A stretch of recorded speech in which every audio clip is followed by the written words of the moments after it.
Hello YouTube, Rambling Redneck here. Go ahead, come in. What do you want? Nothing. That's my child. Interrupting. He knows I'm in here recording. He just opens the door. You messed up. See what I deal with every day. Today I'm going to tell you about 7 common idioms that we use almost every day. I'm going to tell you about their history. I'm going to tell you how they originated. And I'm going to tell you about the earliest usage I could find of them being in print. So, let's get right to it and talk about a piece of cake. The phrase, "that was a piece of cake," was used to describe things that was like super easy. You just skated by. It didn't require hardly any effort. It most likely originated in the United States in the 1870s. They would place a cake in the middle of the table and slaves would circle around the table, and the cake was awarded to the most graceful pair. This is also where the term cakewalk probably came from. The earliest written recording I could find was in 1936 by Ogden Nash in his Primrose Path. Her picture is in the paper now, and life's a piece of cake. If you're like me and most Americans, you've been at the gas pump lately and you've looked at the price of gas and gone, "God, this is going to cost me an arm and a leg." The term arm and a leg was most likely coined in America around the World War II era. One of the earliest instances I could find of that being in print was in the Long Beach Independent in December of 1949. Food editor Balua Kearney, wow, names, has more than 10 ideas for the homemaker who wants to say Merry Christmas and not have it cost her an arm and a leg.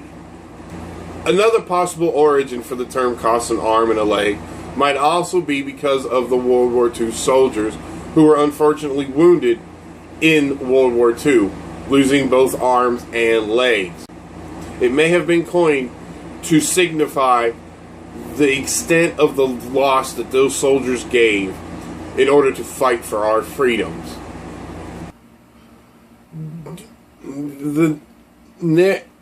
Oh God, I'm drawing a blank. Drawing a blank.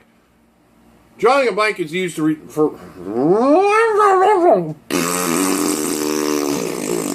Drawing a blank is used when you just can't remember something. It most likely comes from lotteries around the 16th century where they would put your name in one bowl and the prizes in another bowl. They'd pull your name up and then another piece of paper, and if that paper had nothing on it, you drew a blank. Although the phrase was used from the 16th century onward, it wasn't actually recorded in print until the 19th century. Washington Irving's Tales of a Traveler, printed in 1824, featured this phrase talking about a character being given credit for something that he had not done. It was like being congratulated on the high prize when one drew a blank. Moving right along onto another phrase that we use commonly, nearly every day, is knock on wood. This phrase is commonly used in association with knocking on wood, or more in a jokingly manner, knock knock, knockity knock knock, knock knock, rapping yourself upon the head when you're trying to ward off demons after you've just spoken about having very good luck, hoping that the knock will allow your luck to continue. The origin of this phrase is hard to put a date on. There are traditions that date back for generations and generations in Ireland where they still knock on wood in forests to let the wood sprites know that they're there. Yay, fairies? There's also a British version of this phrase, touch wood. It predates the American knock on wood and was itself preceded by a Latin version. And yeah, I'm going to try it and I'm going to mess it up. Absit omen? Meaning, far be that omen from us. That dates to at least the early 17th century, where it was quoted by John Haywood in his Proverbs.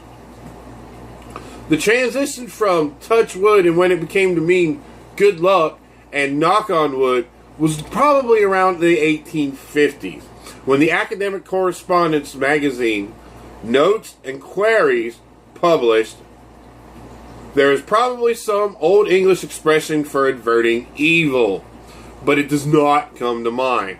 I touch wood, bar omen, bar ill luck, seems clumsy.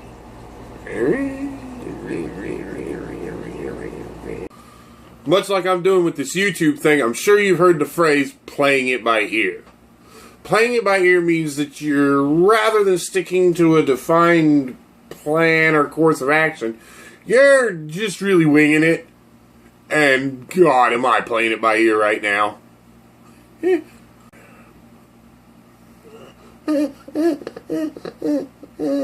Words. I need words. Words will not come out of my mouth. I need the words.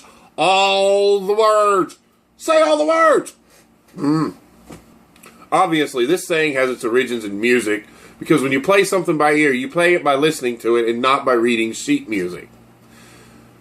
The gist of this saying dates as far back as the 16th century, but only became popular in a more modern sense in the mid-20th century in reference to sports. However, nowadays, it can be used in reference to anything that you're just winging, like I am right now.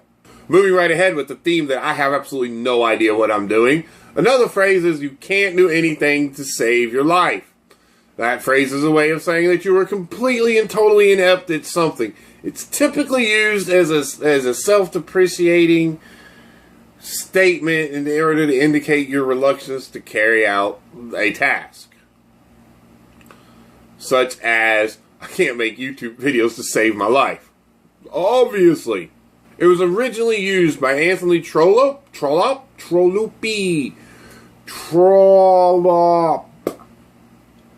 Me and names are obviously not a good thing. In 1848. Keeping right along with the self-depreciating YouTube thing, I have bitten off more than I can chew. This means that you've taken on a project that is way out of your league. I mean, it is just, you thought it could work, and now you're doing it, and you realize that, crap. This has its origins back in the early 1800s America, when chewing tobacco used to be sold as plugs. Sometimes when people would offer tobacco, greedier people would bite off a bigger chunk than they could actually chew. So that prompted people to start telling them, hey, don't bite off more than you can chew. So there you have it. There are 7 common phrases that we use every day in our English language. I learned a lot. I hope you learned a lot. Let me know in the comments below. Don't forget to click the red button. And I've got something pretty cool coming up. Stay tuned to this channel. We'll talk about gravity. I'll see you later, YouTube.